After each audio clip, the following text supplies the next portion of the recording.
You recognize this photo? Well, of course, that's Susan. Who are you? Jonathan Chase, CDC. That's an expired driver's license. That is beside the point. I'm a therapist for the people. I'm handling Susan's intervention. Is this about her addiction to painkillers?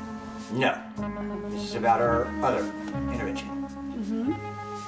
Are you aware that Susan had the water turned off in her house in order to make room in her pipes for her, gelatin storage? That explains why she said she was replacing her bathroom with a shovel and composter. Well, her family, they hired me to handle this whole debacle before it gets out of hand. So this intervention is gonna be at her house. Tomorrow, we're gonna ambush her. You could be a huge asset to this whole operation I'm running here. I'm gonna come in. Move your arm.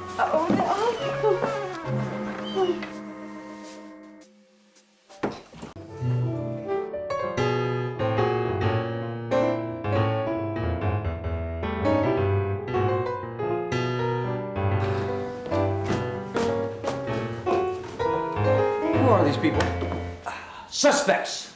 For what? Murder. Wait, what? Where did you get them? They're all from our neighborhood. Well, except for George. My Aunt Diane, she made me promise to bring him out on another social gathering. You want some pudding if you're leaving? We canvassed the neighborhood. None of these people live near her, including George. Well, you canvassed the neighborhood she died in. I thought it'd be a good idea to canvass the neighborhood she actually lived in. This isn't a pudding addict support group.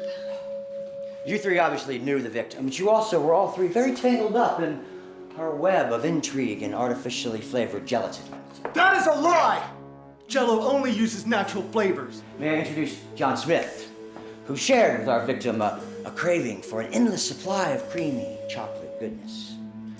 And our victim, she also taught our Jane Doe here the lucrative pastime of pudding label collecting. And Jane Smith on the end here learned from our victim the wonders of a pudding-based skin cream regime. Who's Smith? My name's Wendt. Just go with it. Yes.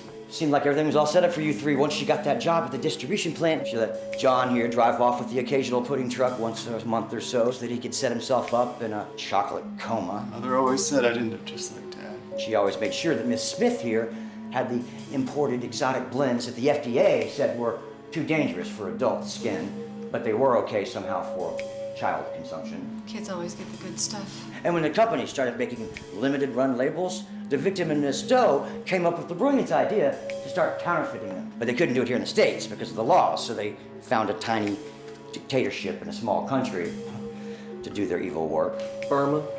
Vatican City. All right, I've had enough. This meeting is over. It was actually over the moment you let him into your house. How right you are, Watson. See, everything you do, everything you say, everything you wear, it teaches me everything I need to know. That's why I always keep my clothes in a vacuum-sealed bag buried in my backyard every night. Yeah, he's not making that up.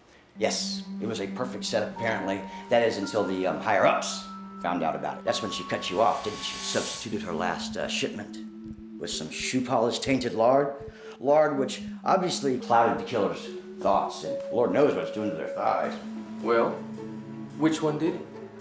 They all did it. Really? No, Watson, no. What, do you think we're gonna Agatha Christie play here? No, they all had motive, that's obvious. But only one of them, only one had the opportunity to sneak in and replace the victim's nightly snack with their own sadistic cocktail.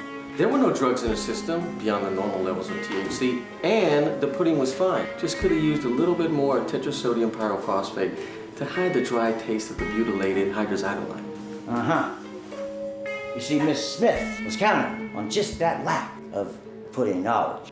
You see, when you mix chocolate dye number 5 with MSG, it hides the strychnine in the blood. Double chocolate fudge is the ultimate murder weapon. How do you know that? I tested it on Watson earlier this afternoon. You what? It was no big deal, just a little splotch, gone, maybe some erectile dysfunction. You have no proof. Alas, I think I do. Lestrade, if you'll just check under her nails, I'm sure you'll find some residue that'll match the lab samples you took out of the victim's cupboard. I could never hurt Susan. She was my friend.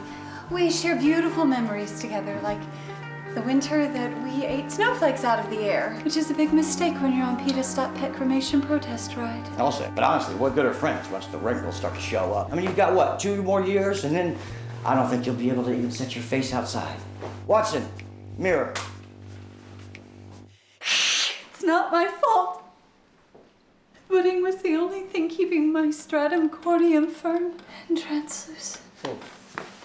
That's what they all say. Stop her, Watson! Stop who?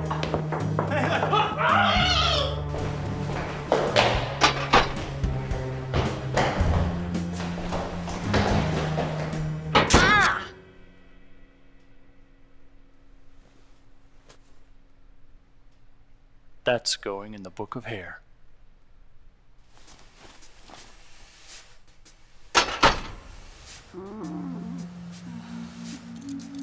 He was right.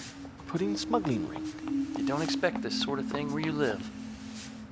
Go arrest a lot of them. They've all got pudding on their hands. I've seen it before, Watson, with these white flight suburbanite types with their community theater and their cul-de-sacs. It's like they've been overdoing it on these snack foods for so long, Watson. It's almost as if they've lost complete ability to tell right from wrong. Like small children. Or pacifists. Wait, does that mean we let them go? No, Watson got him just in time to pop him in the gas chamber. Funny visual there, popping him in the gas chamber.